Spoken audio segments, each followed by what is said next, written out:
Hi everyone, welcome back to another video from Gamers Tech. In today's video, we will be learning how to change your profile picture on Monopoly Go. To change your profile picture on Monopoly Go, first of all, open the Monopoly Go application and log into your account. After signing into Monopoly Go, go ahead and tap on the three horizontal lines at the top right corner of the screen. Now, you will be able to see your profile avatar or your profile picture at the top in the pop-up. Tap on your profile photo and you will then be able to choose a new picture from the available options. If you want to select an avatar, select one of the avatars from the list.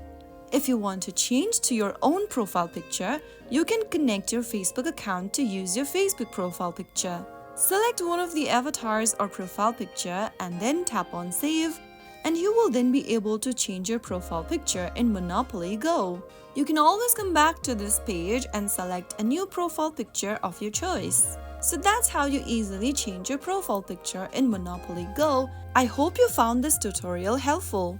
If you did, make sure to give it a thumbs up and subscribe to Gamers Tech for more Monopoly tips and tricks.